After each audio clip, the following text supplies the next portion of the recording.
Now the last piece we want to work with is the large list box in the center. Let's take a look at how this one looks. I'm going to close my application. Right now I can't see how the elements in my list box are going to look at all. I'm going to select that list box and I'm going to move down to the data binding again. I'm going to go to the item source. I'm going to choose data binding, but this time I'm going to select define data template. This would allow me to modify how my data template is laid out, which we used a little bit back when we worked with XML. But here in the CLR it works kind of similarly, but what I want here is the generate sample data field. When I turn that on and press OK, even though by default my list box is supposed to be empty, it puts some fields in there so I can see how it's going to look. Now let's imagine the user had typed in more values. How would this list box behave? I'm going to shrink it down, and you'll see that as the items fall off the bottom, I get a scroll bar, and the user would have to scroll around to see all of the elements in their list. Well, that's not a very desirable functionality, so let's go ahead and modify that. Now before we used to do some modifications with the button, and we really changed some of the components of the button and how it displayed. A list box has got 3 separate components. When I right-click it, you'll see that the template, which is what we modified on the button, is present, but there are also 2 additional templates, the item template and the items panel. Let me explain how these are. The items panel is the overall control that affects the layout of the elements in the list box. The item template is the template that's applied to each element in the list box as they're displayed. And then the template itself for the list box displays how the list box correlates all of its pieces together. We're actually going to modify all 3 of these pieces, and you'll see how each one works individually. Let's first start with the items panel. Right now, the elements are being sorted in a list box. They're being shown from top to bottom in a single list. Now, if you remember our discussion on layout panels, the wrap panel is much more what we want in this situation. So I'm going to move over to edit the layout of the items, and I'm going to edit a copy of it. Now I need to give my resource a name. This is going to be my word list item panel.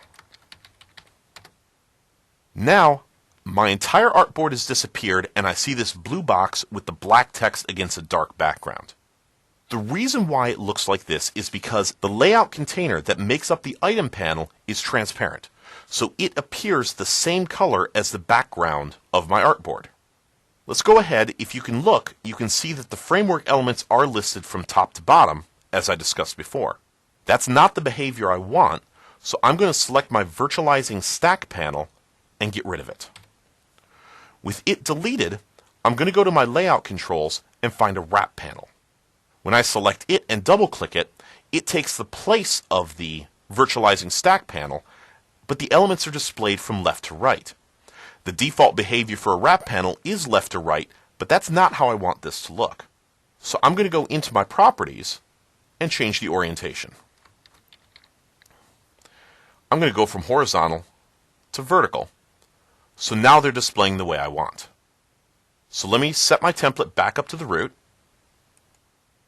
and let's edit the template on the list box next.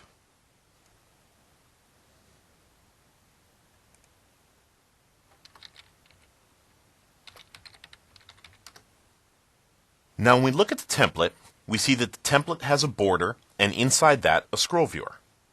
Now the scroll viewer is going to take the item presenter, which now is going to be our wrap panel, and if any portion of it appears off the scene, it's going to create a scroll bar for us. Well, the item presenter that we've specified, the wrap panel, has its own behavior if elements start falling off the scene, so we don't want that scroll viewer.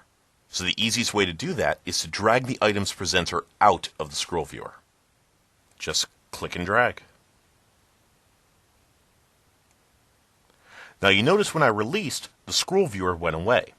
If you remember our discussion on layout panels, the border is only allowed to have one child. And before I did the drag, the border had the scroll viewer as its child, which had in it the items presenter. When I moved the items presenter out of the scroll viewer, it became the one child of the border, and the scroll viewer was deleted. Now the items presenter at the moment has got its own width and height.